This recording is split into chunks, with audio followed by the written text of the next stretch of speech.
Parashat Bamidbar. Hachem réclame dans cette paracha au peuple juif d'opérer un recensement qui va aboutir au nombre que nous connaissons tous. Le peuple juif est composé de 600 000 individus. Les critères qui vont être évoqués dans les versets sont intéressants parce qu'ils paraissent inutiles, mais pourtant ils sont remplis de sens. La Torah réclame que le compte se fasse au travers des familles paternelles, au travers des noms et au travers des têtes. Bien évidemment, une personne est une personne, il n'y a pas besoin d'effectuer un triple critère et se pose la question de savoir ce qu'Hachem voulait nous informer derrière cette formulation. Alors on le sait, la particularité du peuple juif est d'avoir fonctionné dans un contresens de l'histoire, à savoir que chaque nation qui a émergé au cours de l'histoire est née au travers d'une terre qui va la définir, c'est-à-dire que des populations vont se réunir, définir un mode de vie, de là va émerger une loi, va être fédérée par un représentant et puis la nation est apparue et c'est comme ça qu'elle est définie en partant de sa terre. Le peuple juif ne naît pas sur sa terre, ne naît pas en Israël, le peuple juif naît à l'extérieur, à l'étranger, il va naître en Égypte. Là-bas va apparaître une nation composée de 600 000 individus.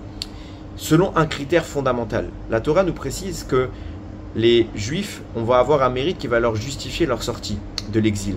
À savoir qu'ils vont réussir à se maintenir, à se préserver des mélanges avec les autres nations. Jamais le peuple juif ne va s'accoupler avec d'autres nations.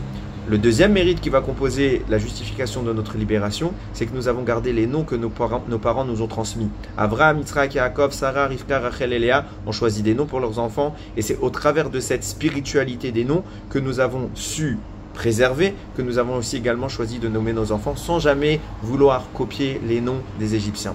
Et enfin, le dernier critère qui va justifier le mérite de la sortie d'Égypte, c'est que nous avons préservé notre langue, le Lashon HaKodesh, ce langage saint avec lequel nous nous adressons à Hachem. Ces trois critères vont définir la raison pour laquelle nous allons nous séparer de la population égyptienne pour devenir une nation indépendante, la nation qui représente Hachem. C'est pour ça qu'Hachem va nous demander de recenser le peuple juif sur cette base, à savoir que nous avons gardé notre lignage, nous ne sommes pas assimilés, c'est pour ça que nous sommes comptés selon la famille paternelle, depuis ce lignage qui est celui d'Abraham, Yitzhak et Yaakov.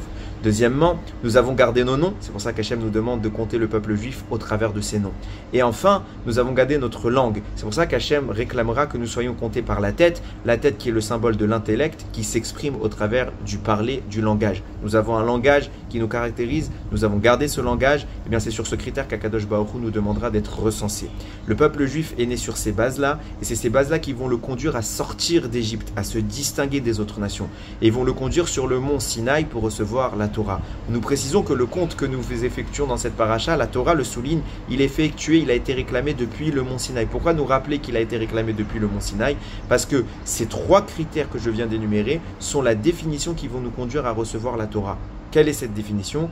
Celle d'une préservation du lignage, du nom et du langage. Ce langage va nous conduire à parler avec Dieu et Dieu va communiquer avec nous au travers de ce même langage. Ce langage, c'est celui de la Torah.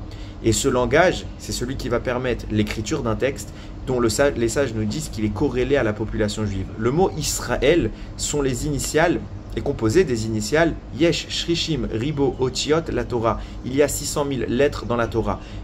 À savoir qu'on fait ici une corrélation entre chaque membre du peuple juif et chaque lettre qui constitue cette Torah.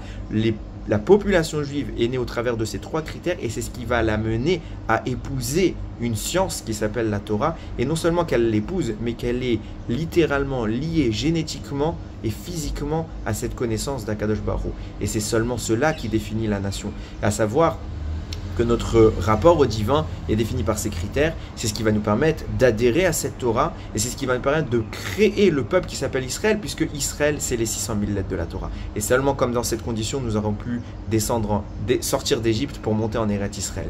Alors bien souvent nous avons tendance à vouloir ressembler aux Goïm et parfois avoir honte de nos origines. Nous avons la plus grande des fiertés, c'est celle d'être juif, celle d'avoir été choisi par Hachem et celle d'être le représentant de sa Torah. Soyons-en fiers, gardons cela en tête et poursuivons ce travail que nos ancêtres ont instigué en Égypte et qui a justifié leur libération, nous aussi en gardant notre lignage, en gardant notre nom, en gardant notre Torah, notre Lashon HaKodesh, notre manière de parler avec Hachem, alors nous mériterons très prochainement Bezrat Hachem la libération. Baruch Adonai Leolam, Amen ve Amen.